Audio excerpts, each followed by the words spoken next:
Es turno del teorema principal, el teorema 10, el cual lo que nos dice es que AN es un grupo simple para n mayor o igual que 5. Antes de hacer la demostración, vale la pena realizar unos breves comentarios. A1 y A2 son grupos triviales. Y el grupo trivial, por definición, no es simple. A3 es isomorfo a Z3. Entonces, ese sí es simple. Por otra parte, A4 no es simple.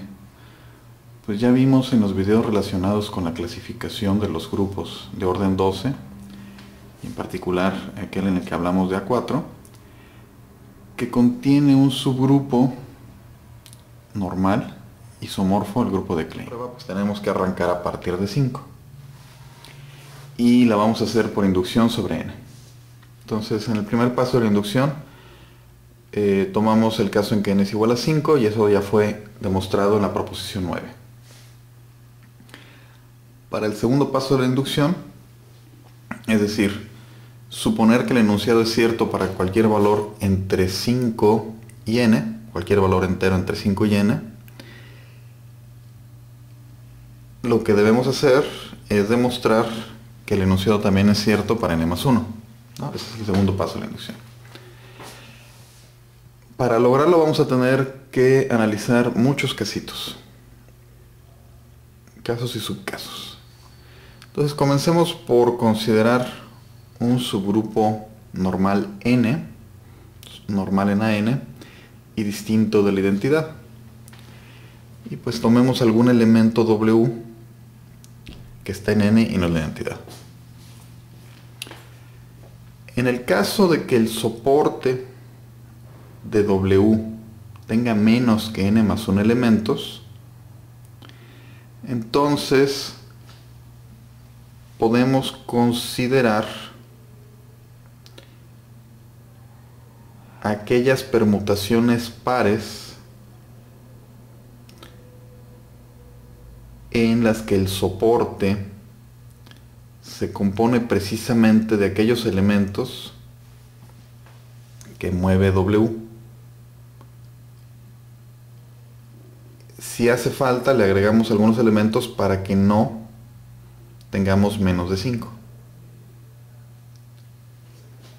Pero eso lo que nos dice es que podemos pensar a W como contenido en un...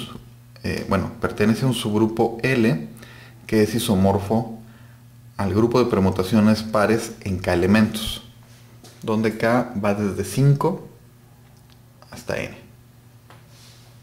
Entonces, otra vez, si lo que podemos hacer es considerar aquellos elementos que son movidos, aquellas permutaciones pares que son movidas por W, y si son menos de 5, pues le pegamos algunos arbitrarios.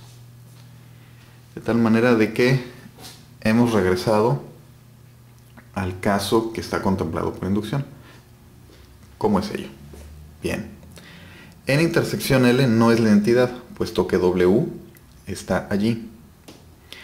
Y sabemos que la intersección de un grupo normal con un subgrupo es normal en el subgrupo. Entonces, lo que tenemos es precisamente el enunciado de la hipótesis de inducción.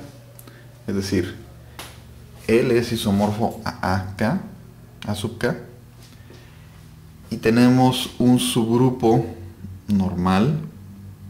La imagen de bajo este isomorfismo es un subgrupo normal en A sub K, que no es trivial, así que tiene que ser todo por la hipótesis de inducción.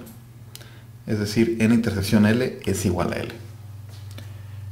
Pero pues L, puesto que es isomorfo a sub K, necesariamente contiene triciclos. Así que N contiene un triciclo. Y ya hemos demostrado que un subgrupo normal de A sub n que contiene un triciclo es todo A sub n. Ok.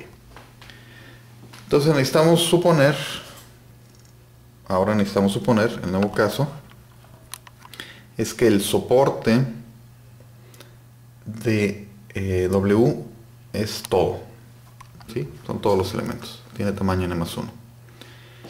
Ahora, para generar un subcaso vamos a suponer que W se escribe así en una factorización de ciclos ajenos.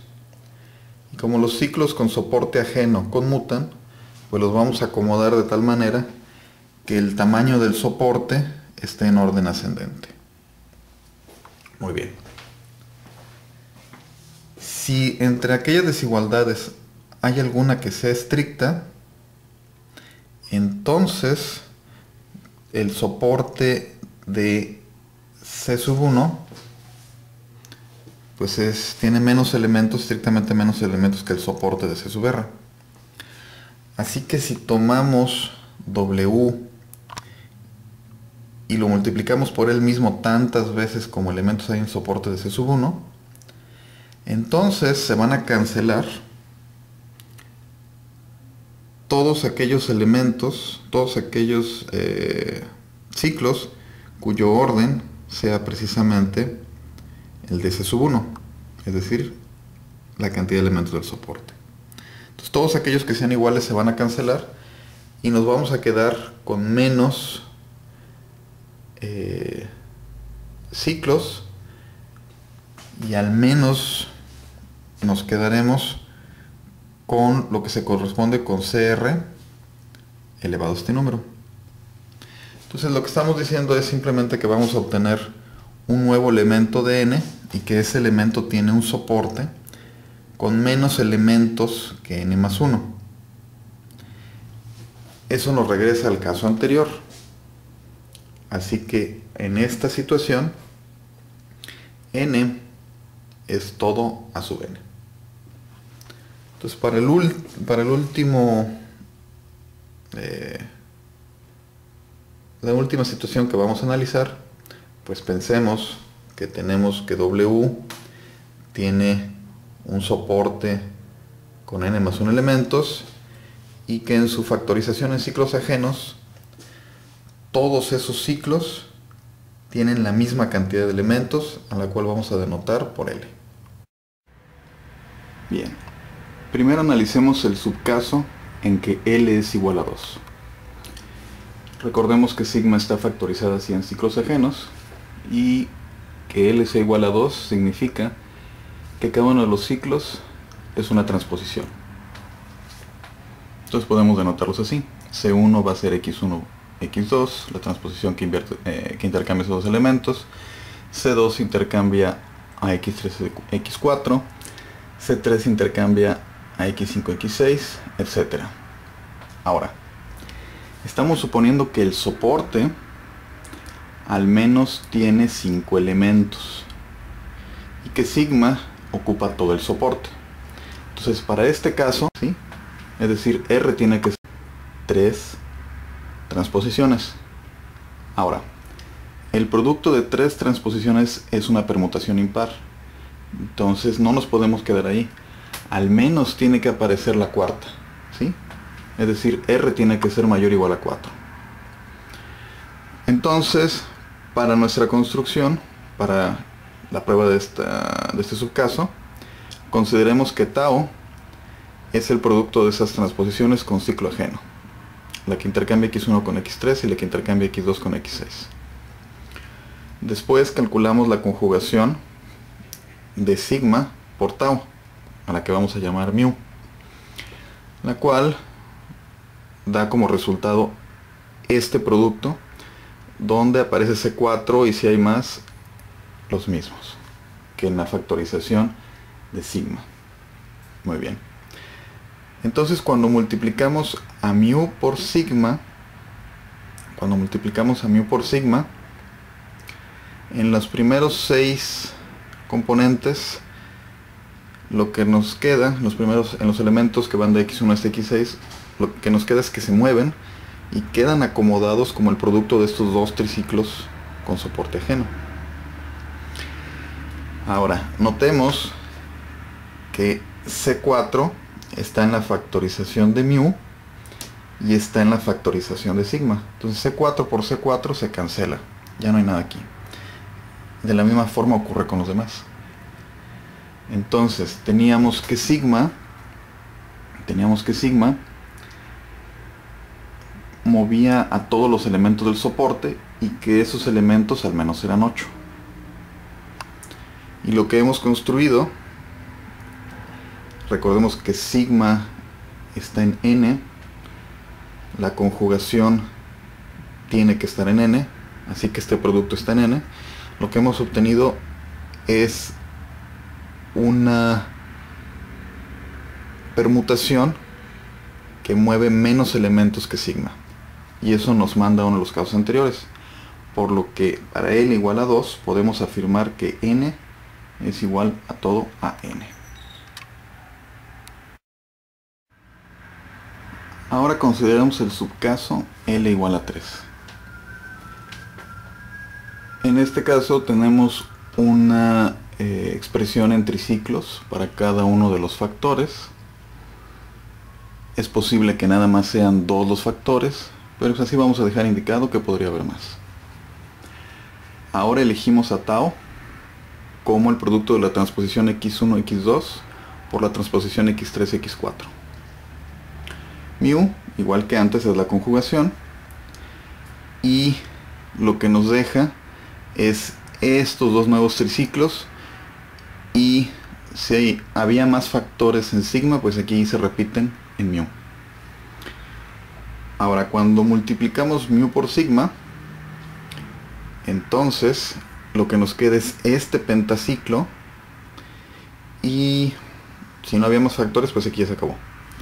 Y si sigma tenía más factores, pues lo que nos quedan son los factores elevados al cuadrado. Ahora, eso no es importante, porque lo que acabamos de lograr es fijar a x1. Mu sigma, que están dentro del subgrupo normal n, deja fijo a x1. Entonces el soporte de este ya no cubre todo, y eso nos regresa a uno de los casos anteriormente analizados. Así que podemos asegurar que n es todo a sub n. Ahora analicemos el caso L igual a 4. En tal situación, los factores que aparecen en la descomposición de ciclos ajenos de sigma son cuatriciclos. Ahora, como un cuatriciclo es una permutación impar, entonces tiene que aparecer al menos uno más. Tiene que aparecer al menos un cuatriciclo más, aunque claro, podría haber otros. Ahora elegimos a tau como el producto de las transposiciones x1, x4 por x2, x3. Mu, que es la conjugación, lo que nos da es c1 a la menos 1, c2 y los demás factores que pudiera tener sigma. Puesto que esto es c1 a la menos 1, pues al multiplicar mu por sigma, lo que obtenemos es que esto se anula y nos queda c2 al cuadrado, y si hay más factores, cada uno de ellos elevados al cuadrado. Entonces, este elemento que vive en n tiene un soporte, no es la identidad, y tiene un soporte que ha sido reducido en 4 elementos. Una vez más, eso nos lleva a un caso ya analizado, y nos dice que n es todo a sub n. Ahora el caso L igual a 5. Como ya sabemos que A5 es simple, pues nos interesa que haya un soporte con más de 5 elementos. Entonces en la factorización tendremos este pentaciclo y alguno más, y tal vez otros. Elegimos como tau a este producto de transposiciones para que al conjugar lo que nos quede sea la inversa de C1. Así que multiplicar mu por sigma se cancela C1 con su inversa, y lo que nos queda es C cuadrada, posiblemente otros términos al cuadrado. Esto no es la identidad y tiene un soporte menor, nos regresa un caso ya analizado, así que n es todo a sub n. Ahora, si L es mayor o igual a 6, vamos a tener un primer ciclo de longitud L, tal vez más, pero no necesitamos analizarlos. Y vamos a elegir a tau como x1xl, la transposición x1xl, multiplicada por la transposición que intercambia x2 y xl-1. Ahora, al calcular la conjugación, lo que nos va a quedar es de sigma por tau. Lo que nos va a quedar va a ser xl, xl-1, x3, x4, posiblemente más términos aquí, x2 y x1, y tal vez otros ciclos acá. Ahora, ¿cómo se comporta el producto de mu sigma en x1? Bueno, sigma toma a x1 y lo manda a x2. Y mu toma a x2 y lo manda en x1. Así que x1 es un punto fijo, no está en el soporte. Por otra parte, mu sigma de x2, pues sigma toma x2 y lo manda a x3. Y mu toma x3 y lo manda en x4. Y bueno, por supuesto que eso significa que x2 sí está en el soporte. Entonces mu sigma está en n, no es la entidad, y tiene un soporte que no incluye a todos los elementos del soporte de sigma, ¿no? Tiene